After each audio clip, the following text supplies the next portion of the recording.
देव मेरी नैया उस पार लगा देना, अब तक जो निभाया है आगे भी निभा देना। गुरुदेव मेरी नैया उस पार लगा देना, अब तक जो निभाया है आगे भी निभा देना। मुमकिन है झंझटों में मैं तुमको भूल जाऊं, मुमकिन है झंझटों में मैं तुमको भूल जाऊं, पर ना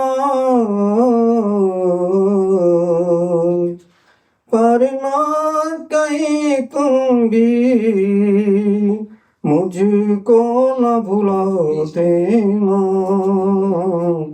पर ना कहीं तुम भी मुझको न भुला देना। गुरु दे मेरी नैया उस पार लगा देना। तुम इष्ट मैं हूँ सेवक,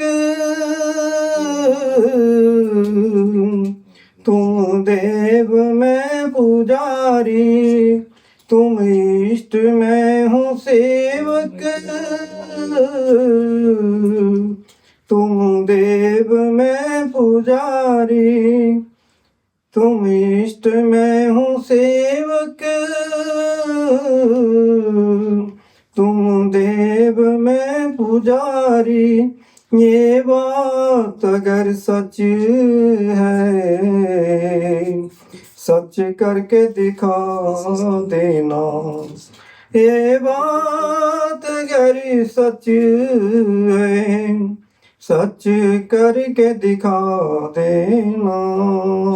गुरु दे मेरी नैया उस पार लगा देना। दल बल के साथ माया घेरे जो मुझको आकर, दल बल के साथ माया घेरे जो मुझको आकर, तुम देखते न रहना, झट आके बचा लेना, तुम देखते न रहना, झट आके बचा लेना।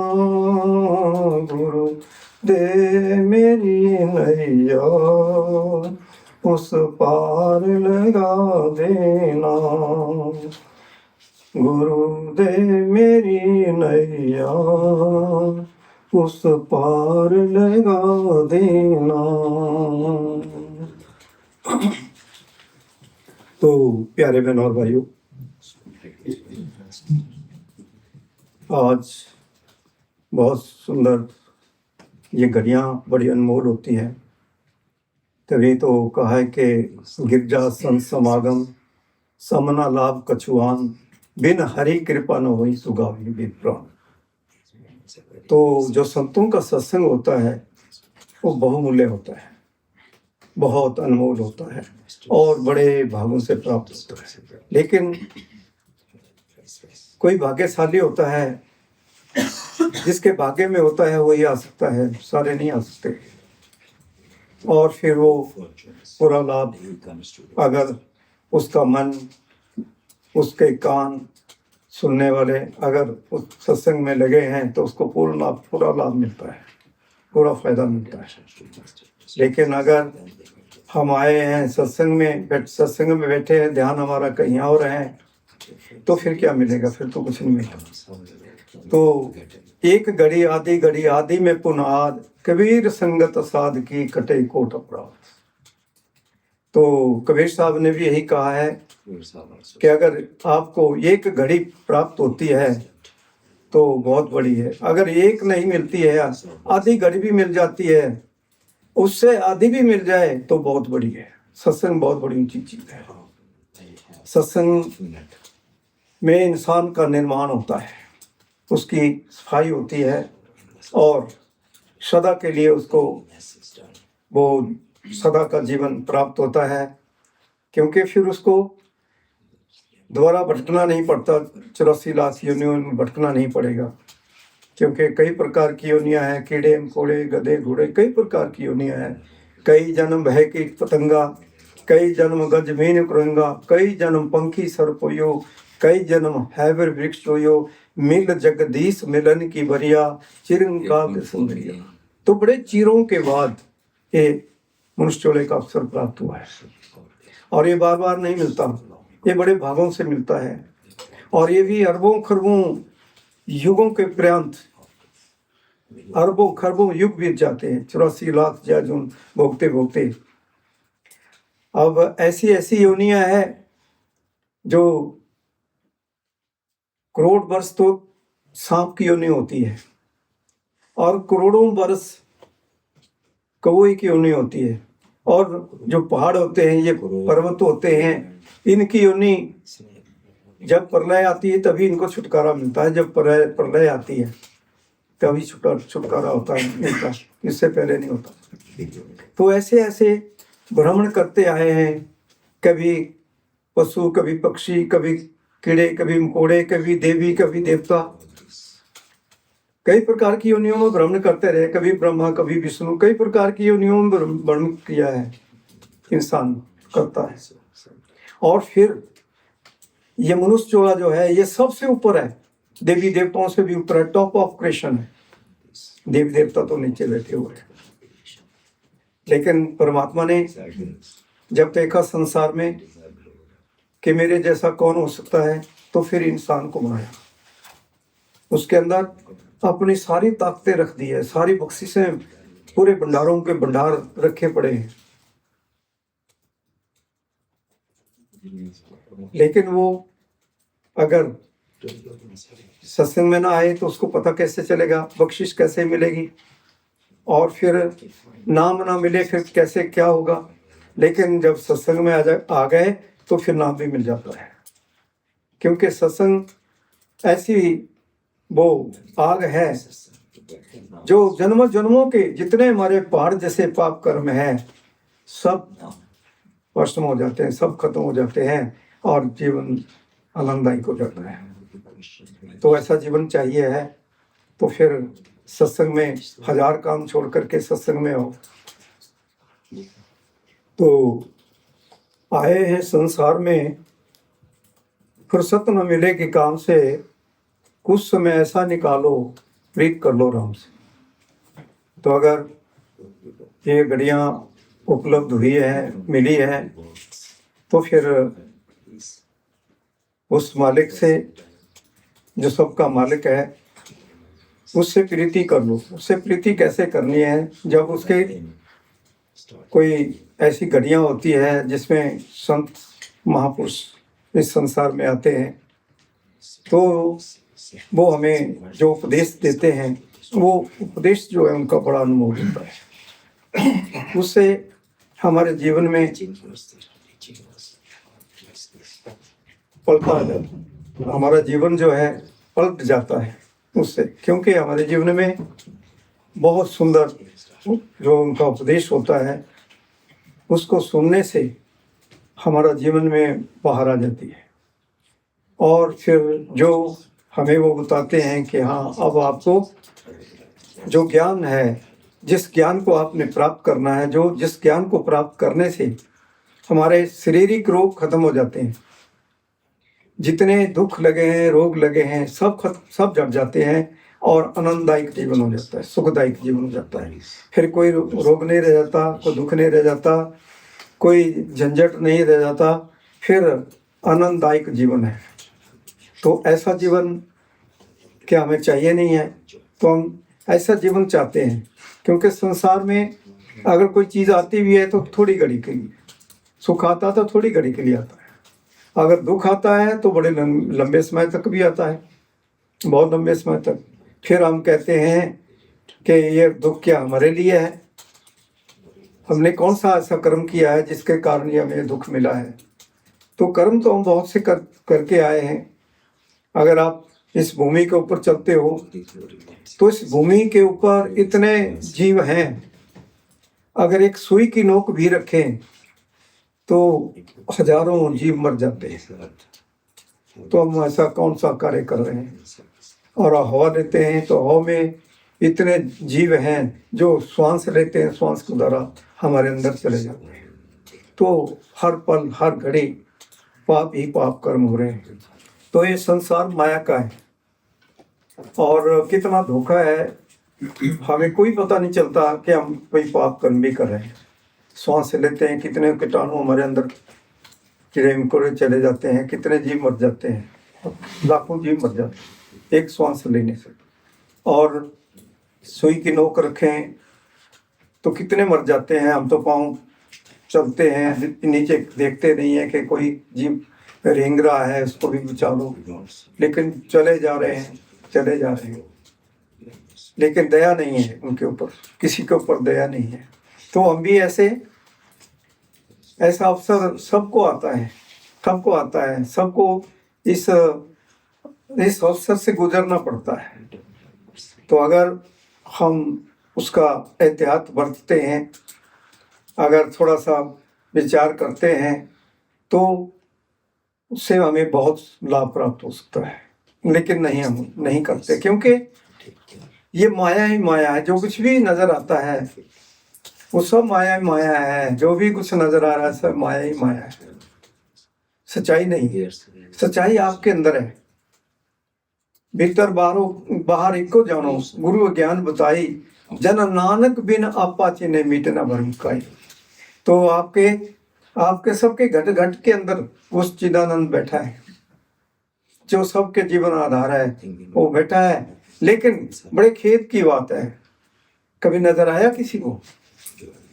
हाँ ठीक है, जिसको गुरु मिल जाता है, गुरु से नाम मिल जाता है, उसको तो क्षण क्षण नजर आता है, क्षण क्षण दर्शन होते हैं, लेकिन पता नहीं चलता। तो लाइट और साउंड ही तो परमेश्वर है, गुरु है, वही तो है। अगर आपको थोड़ी लाइट आती है तो वही नजर आ रहा है, ज्यादा लाइट आ जाती है तो वही नजर आता है। अगर गुरु के दर्शन हो जाए तो फिर साक्षात रूप में आपको दर्शन हो जाते हैं। तो ये गुरु का दर्शन होता है, परमेश्वर का दर्शन होता है। लेकिन बाकी जितना भी है संसार में सब माया है, सब माया ही माया है। तो हम माया में इतने बंधे हुए हैं कि बस उसी वही हमें अच्छी लगती है। लेकिन माया तो जहर है, ये किसी के ऊपर दया नहीं करती, सबको चट कर जाती है, सबको चट कर देती है। लेकिन माया ही हमें प्यारी लगती है। तो माया हुई नागनी जगत रही लुटाए, जो इसकी सेवा करे इसी को फिर खाए। तो सारा संसार इसी की सेवा में लगा है।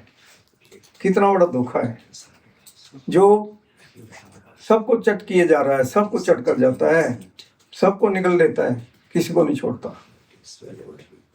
तो माया जो है, माया लगती तो बड़ी अच्छी लगती है, प्यारी लगती है, लेकिन माया से कोई नहीं बचा। बड़े बड़े ऋषि मुनि सब को चट कर गई माया, किसी को नहीं छोड़ती। तो रे नारे साची ज्यादार, सगल जगत है एक सपना, सगल जगत है एक सपना, बिन सत लगत न बार, बारू भीत बनाई रजपत रहत नाही दिन चार। तो ऐसे ही बेमुख माया में उर्जो कहाँ गुआर, आजो कुछ समझ बिगड़ो नहीं, भजले नाम मुरार, भजले नाम मुरार। तो सभी महापुरुषों ने ही कहा है कि उस नाम को भजो, उस नाम को ध्याओ, उसी से सुख मिलेगा। ये माया जो है ये किसी को नहीं छोड़ती। ये नर साची जी आधार, सगल जगत है एक सपना। तो सारा संसार जो है एक सपने की नहीं है, एक सपना ही है, एक रात का सपना है। बिन सत्य लगत ना बार, लेकिन जिस सच्चाई को प्राप्त करने के लिए हम आते हैं, जिससे हमें सुख मिलेगा, शांति मिलेगी, उस तरफ हमारा ध्यान नहीं आता। लेकिन माया की चकाचौंध में ही सभी सभी उसी के ग्रास हो रहे हैं, उसी के ग्रास हो रहे हैं, वो सबको चट किए जा रही है। तो सगल जगत है एक सपना, ये संसार तो एक सपने की नहीं है, सपना है, पता नहीं कब सपना टूट जाना है और चलना पड़ेगा। बिन सत लगत ना बात। तो जब तक हम उस साई को प्राप्त नहीं करते, उस नाम को प्राप्त नहीं करते, और 3-4 घंटे अगर आप दिन में 24 घंटे में से अगर आप 4 घंटे भी भजन कर लें, 3 भी कर लें, तब भी बहुत है। लेकिन ऐसा लगता नहीं है कि कोई 3-4 घंटे भजन करता होगा, बहुत धोखा है।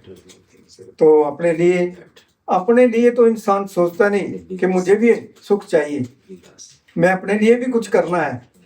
आपका क्या है? आपका वही है जो आप नाम के साथ जुड़ जाएंगे, नाम का भजन सिमरन करेंगे, वही आपका है। बाकी संसार की कोई वस्तु आपकी नहीं है। ये शरीर भी आपका नहीं, ये भी छोड़ना पड़ेगा, ये भी छोड़ना पड़ेगा, ये भी साथ में नहीं जाता, ये भी साथ नहीं निभाता। तो जो अपने पराये होते हैं वो तो कहाँ साथ निभाएंगे, वो तो साथ थोड़ी घड़ी के लिए है। आपसे जो उनको लगा है कुछ के यहाँ से कुछ मिल रहा है, यहाँ कुछ है, तो तब आपसे उनका थोड़ा सा लगाव है। लेकिन जब मिलना खत्म हो जाता है तो फिर कहते हैं भाई अभी इससे छुटकारा हो जाए तो अच्छा है। तो ऐसा संसार है। तो वो नाम जो है वो इतना मीठा है, इतना मीठा है, इतना प्यारा है, जो हमें सुख देता है। लेकिन हम संसार में क्या कर रहे हैं? वो जहर का ही प्रयोग कर रहे हैं जो हमें हमारा खात्मा कर देती है, उसी का कर रहे हैं। तो सो सांचो जित भूख सायो, अमृत नाम तो सा नहीं पायो, जाली रहन जाल दिन हुआ, जेती घड़ी फाही तीती, रस रस चोग चुगे, नित फासे छुटच मुड़े कवन गुड़े।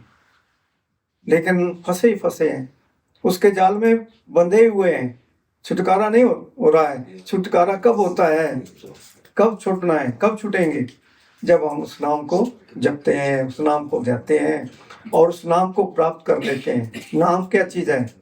नाम जो अमृत बरस रही है, जिससे सब कुछ बना है, जिसने सब कुछ बनाया, शब्दे धरती शब्दे आकाश, शब्दो शब्द भय प्रकाश, सत सृष्टि शब्द के पाछे, नानक घटो घटाचे। तो वो शब्द जो सब कुछ बनाने वाला है, वो शब्द आपके अंदर ही है। और वो धारा चल रही है, रिम झिम बरसे अमृत, वो धारा आपके अंदर चल रही है, कोई कमी नहीं है। लेकिन उस तरफ हमारा ध्यान नहीं है। ब्रह्मानंद जी भी एक बहुत बड़े महापुरुष हुए, उन्होंने भी एक बड़ी मार्मिक बात कह दी कि अचरज देखा साधो, अचरज देखा भारी रे, गगन बीच अमृत का कुआं, जरे सदा सुखकारी रे, पंगु पुरुष चढ़े बिन सिरी के, पीवे भर भर जारी रे, बिना बजाए निस्तन बाजे, घंटे शंख नगारी रे, बहरा सुन सुन मस्त होता है, तन की खबर सारी रे, बिना भूमि के महल बना है, तामे जो तुजारी रे, अंधा देख देख सुख पावे, बात बतावे सारी। कितनी मार्मिक बात कह दी। लेकिन हम बैठते भी हैं, लेकिन चलो जी ठीक है, थोड़ी देर हाजिरी लगा ली और हो गया। उसके साथ जुड़ो, उसके साथ एक में एक हो जाओ। तो ब्रह्मानंद जी कहते हैं कि मैंने ऐसा अजूबा देखा कि गगन मंडल के बीच में क्या कोई कुएं खोदे जा सकते हैं? किसी आधार कूद के कोई कुएं खोदे जा सकते हैं जिसमें अमृत है, अमृत बरस रही है। और एक पंगु पुरुष हो जिसके हाथ पांव ना हो, टांगे ना हो, वो कैसे उस घाटी को चढ़ेगा? गगन मंडल के बीच में कैसे जाएगा? कैसे पहुंचेगा वहां? लेकिन कहते हैं कि मैंने वो अजूबा देखा कि जो पंगु पुरुष होता है, जिसका शरीर भी नहीं है, वो वहां पहुंचता है और भर भर के जग वो अमृत के चखता है, आनंद करता है। इतना वहां पे अमृत बरस रहा है, क्या आनंद लगा हुआ है। लेकिन वो अमृत आपके अंदर भी अभी ठीक है, शुरुआत है, कर रहे हैं किसी के अंदर थोड़ी बरस रही है, किसी के अंदर ज्यादा बरस रही है। जिसने ज्यादा कमाई कर ली है उसके अंदर पूरी बरस रही है, तो उसका आनंद लिया, तो उसको चखो। उसको चखने से ही अमर जीवन हो जाएगा, अमर हो जाएगा। तो ब्रह्मानंद जी कहते हैं कि गगन मंडल के बीच में वो जो अमृत बरस रहा है, उसको जो चख लेता है वो अमर हो जाता है। लेकिन हम उसकी कदर नहीं करते। बरस तो रहा है लेकिन हम कोई कदर करते हैं? आप पे धुन चल पड़ती है, थोड़ी देर अंगूठा लगाया और छोड़ देते हैं। उसका पूरा लाभ उठाओ, पूरा लाभ उठाओ उसका। अगर ज्यादा नहीं बैठ सकते तो 1 घंटा उसका आनंद लो, फिर देखो फिर क्या मिलेगा आपको। रंग लागत लागत है, बरम भागत भागत है, तो फिर रंग लगना शुरू हो जाता है। फिर वो रंग चढ़ता है जो कभी भी फीका नहीं पड़ सकता। ऐसा रंग चढ़ा रहता है, हर घड़ी हर पल आनंद आनंद आनंद में रहोगे, वो आनंद है। तो आनंद तो सारी दुनिया कहती है, लेकिन उस आनंद को कौन प्राप्त कर सकता है? तो और जब आप, ब्रह्मानंद जी कहते हैं कि मैंने एक ऐसा अजूबा देखा कि बिना बजाए निस्दिन बाजे घंटे शंख नगारी रहे, बहरा सुन सुन मस्त होते तन की खबर बसारी है। तो जब कोई भी जो कानों में जिसको सुनाई नहीं देता, वो जब वहां पहुंचता है तो ऐसे बाजे बज रहे हैं वहां पे, ऐसे बाजे अंतर बज रहे हैं वहां पर, इतनी नाम की इतनी खुमारी चढ़ जाती है कि अपना कोई पता नहीं रहता, कोई सुध नहीं रहती कि मैं कहाँ हूँ। इतना आनंद मिलता है, इतना आनंद मिलता है जिसका वर्णन नहीं है, वो इस संसार में नहीं मिल सकता। उस घाटी को जब हम चढ़ते हैं और वहां पहुंचते हैं तो फिर वो बाजे बज रहे हैं बिना बजाए निस्दिन बाजे। तो ये हो रहा है, ये सबके घट घट के अंदर हो रहा है, कोई ऐसा नहीं है। लेकिन हम करते नहीं है। तो तभी वो कह रहे हैं कि मैंने एक और अजूबा देखा कि कोई कल्पना कर सकता है कि बगैर किसी आधारभूत के गगन मंडल के बीच में कोई महल बन सकता है? तो ब्रह्मानंद जी कहते हैं कि हाँ है, बनता है। तो ऐसा महल है वहां पर जहां पर के वो बाजे बज रहे हैं, बिना भूमि के महल बना है। तामे ज्योत उजारे रहे, तो वो ज्योति वहां जग रही है, वो परम ज्योति वहां जग रही है। और बिना बजाए वो बाजे बज रहे हैं वहां पे, आवाज़ें अंतर बज रहे हैं। तो ज्योति के दर्शन तो आपको भी हो जाते हैं, शुरुआती दौर में भी हो जाते हैं, जब आप नाम लेते हैं तब भी हो जाते हैं। लेकिन जब आप बाद में कमाई भी करते हैं तो आपको बाद में भी होने शुरू हो जाते हैं। तो ये चौथी मंडल का, 4th प्लेन का अनुभव है। तो इसका तात्पर्य है कि आप जो है 4th प्लेन में पहुंच गए, 3rd से 4th में पहुंच गए। तो इतनी बड़ी बख्शिश आपको मिल रही है और फिर नीचे आ जाती है, फिर वही संसार के जो कार्य हैं उन्हीं में लग जाते हैं। ठीक है, संसार के काम करने हैं, उसको करो। कोई भी आपका कारोबार है उसको करो, जो भी आपकी ड्यूटी है, जो उस मालिक ने आपको सेवा दी है उसको करो, वो करने ही उसको नहीं छोड़ते हैं। लेकिन उसके करते हुए 2, 3, 4 घंटे हमने उसमें से निकालने हैं और उस चीज को प्राप्त करना है ताकि हमारे जीवन में बाहर आ जाए। और आप चल रहे हैं तो वो नाम की खुमारी चढ़ी हुई है, क्या मतलब क्या फुहारे चल रहे हैं। आपके पास से कोई गुजर जाएगा, उसका भी कल्याण हो जाएगा। और फिर जब आपके वैसे चल पड़े तो फिर तो आप सारी दुनिया को सुखी कर दोगे। महाराज जी का भी यही था, बच्चे इसलिए रखे थे कि भजन करेंगे, दुनिया तो भजन नहीं करती, ये भजन करेंगे तो सुख मिलेगा दुनिया को। लेकिन ये भी नहीं हुआ। तो बच्चों का भी क्या, उन्होंने अपना घर बार छोड़े, अपने माता पिता को छोड़ा, लेकिन वो भी ये काम नहीं कर सके। तो अगर हम करना शुरू कर दें तो संसार तो एक सोने की चिड़िया बन जाएगा, सोने जैसा बन जाएगा, ऐसा संसार हो जाएगा। फिर जैसा सतयुग था, सतयुग के अंदर कोई झूठ नहीं बोलता था।